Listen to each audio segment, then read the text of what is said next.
Hey guys, welcome back to my YouTube channel. তোমরা সবাই কেমন আছো? আশা করি ভালোই আছো, কিন্তু আমি একদম ভালো নেই। সেটা ভিডিওর থাম্বনেল দেখে হয়তো বুঝতে পেরেছো তোমরা। তো আমার ভালো না থাকার কারণগুলো আমি তোমাদের এখনই জানাবো। তো কারণটা হচ্ছে, আমি ভুলবশত ইউটিউবে শর্ট ভিডিও দেখতে দেখতে ভুলবশত একটা ভিডিও আমি দেখি। তো দেখার পর থেকেই প্রবলেমটা শুরু হয়েছে। দেখার পর সেই প্রোফাইলে আমি যাই, ভিডিও রীতিমতো দেখি, এবং ভিডিও দেখতে দেখতে তোমাদের তার আগে দেখাই আমি কার ভিডিও দেখেছিলাম।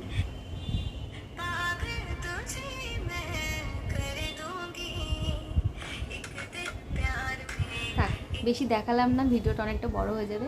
একে সবাই চেনো, এর নাম হচ্ছে রিমি, আর একজন আছে প্রীতম, আর একজন হচ্ছে দিশানি। এই তিনজনের ভিডিও আমি মোটামুটি দেখতাম।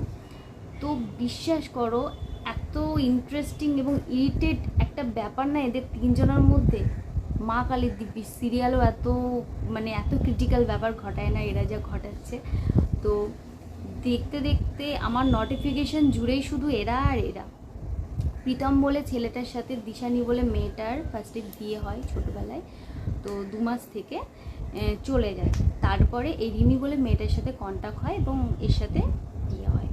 ঠিক আছে, তো বিয়ে হয়, তার সাথে বিয়ে হওয়ার পর থেকেই আমি ভিডিওগুলো দেখি ওদের।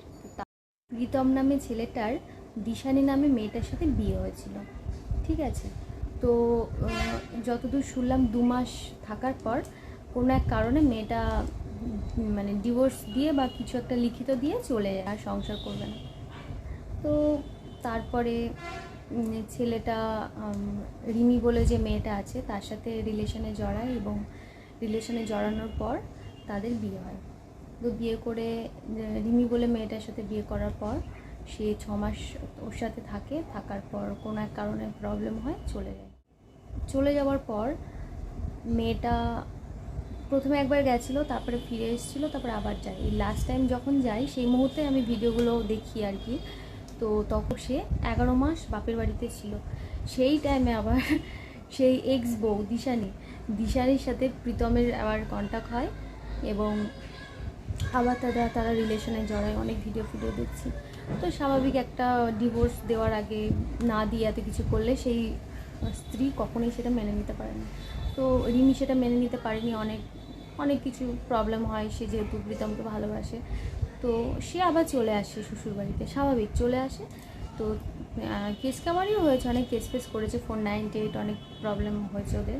চলে আসার পর মেয়েটাকে মেনে নিল। তো তখন ভিডিও 1.5 মাস হলো, মেয়েটা চলে আসলো, ভিডিও করছে। ওরা খুব ভালোবাসছে, শাশুড়িতে খাইয়ে দিচ্ছে, বরে খুব ভালোবাসছে, বার্থডে সেলিব্রেট করছে, ঘুরতে নিয়ে যাচ্ছে। খুব ভালো লাগছিল দেখে, ভীষণ ভালো লাগছিল। কিন্তু ভাই, এত কমপ্লিকেটেড একটা সম্পর্ক আমি লাইভে কখনো দেখিনি। এটা সিরিয়ালেও এত ইন্টারেস্টিং হয় না।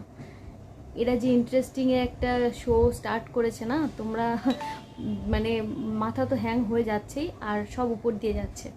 ঠিক আছে, তো আবার কি কারণে একটা প্রবলেম হয়ে গেল, কারণটা আমি খুঁজেই পাচ্ছি না। আজকে মেয়েটার বর প্রীতম ও ওষুধ খেয়ে নিচ্ছে, ভিটামিনের প্রচুর ওষুধ ছিল নাকি, ওগুলো খেয়ে নিচ্ছে। ওর মা কালকে ফিনাইল খাচ্ছে, এই করছে সেই করছে ওকে বাড়ি থেকে তাড়ানোর জন্য।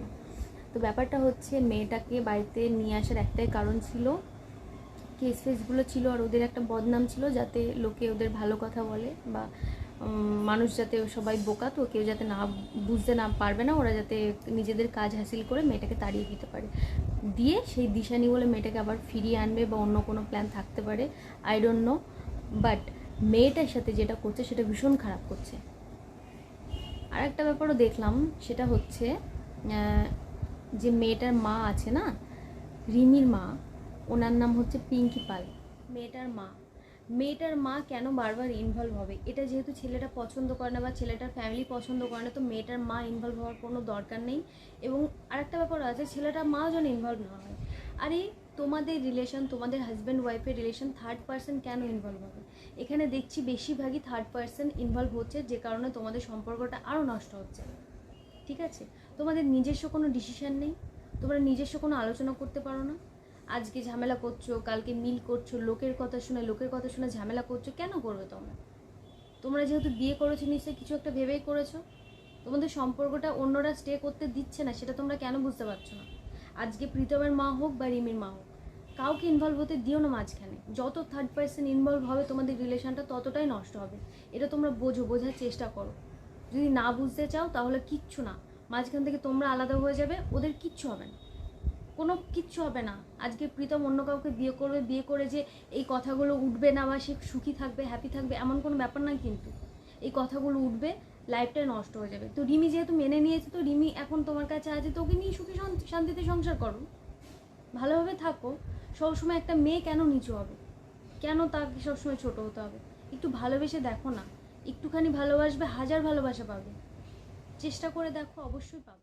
আমি এদের নিয়ে কোনো ভিডিও করতে চাইনি, করার কোনো ইচ্ছেও ছিল না, কিন্তু যা দেখছি দিনের পর দিন, অ্যাকচুয়ালি ভিডিওগুলো দেখি বলে নোটিফিকেশানে শুধু এই ভিডিওগুলোই শো করছে, তো দেখে দেখে একটা ইরিটেশন চলে এসছে।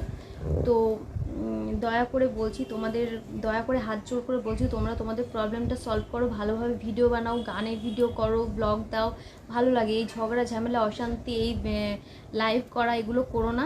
আর তোমরা অন্যের কথায় ম্যানিপুলেট হয়েও না, এটা তোমাদের কাছে রিকোয়েস্ট রইল। আর যদি সেগুলো না করতে পারো তো প্লিজ আমাকে জানিয়ে দাও যে এইসব চ্যানেলগুলো কী করে ব্লক করা যায়, কারণ আমি এগুলো দেখতে চাই না। আমার ভীষণ খারাপ লাগছে, ভীষণ বাজে লাগছে।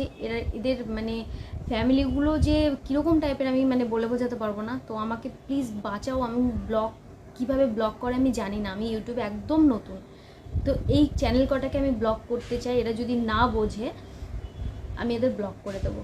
আর আমি চাই আমার মতো যারা আছো, ইরিটেট হচ্ছ, এগুলো দেখতে ভালো লাগছে না, তারা প্লিজ এদেরকে ব্লক করে দেবে। এদের যখন ফ্যান ফলোয়ার্স আস্তে আস্তে কমে যাবে না, তখন এরা এইসব পার্সোনাল ব্যাপারগুলো সোশ্যাল মিডিয়া ছাড়া এমনি বন্ধ করে দেবে, তারা। আরে ভাই, ভালোভাবে ভিডিও করো, ইউটিউব চ্যানেল কখনো বলেনি তোমাদের এই পার্সোনাল ঝগড়া ঝামেলা গালাগাল এগুলো তোমরা শো করো। বাচ্চারাও দেখে এগুলো, সবাই দেখে এইসব নোংরা নোংরা গালাগাল, এই সমস্ত দেখে সমাজটা কি হচ্ছে আরও শিখছে তোমাদের দেখে, যে এরকম হয়, এগুলো করা যায়। তো তোমাদের কাছে একটাই রিকোয়েস্ট, শুধরে যাও, ভালোভাবে সংসার করো। সেটা তোমাদের ব্যাপার কিভাবে সংসার করবে, কিন্তু এগুলো ইউটিউবে শো করো না, কারণ অনেকের প্রবলেম হয়, অনেকে ব্যাড এফেক্ট করে এগুলো দেখে।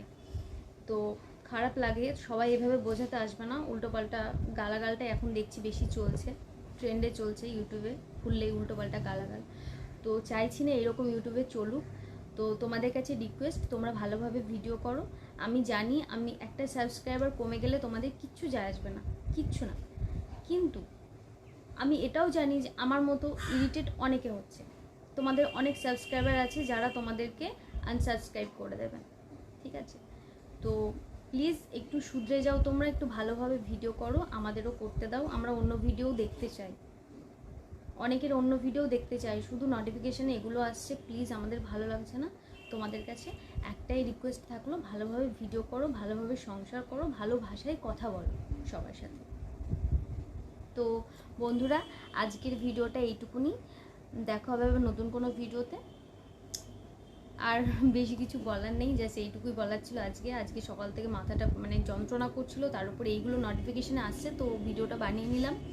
তো যাই হোক, টাটা, ভালো থেকো, বাই বাই।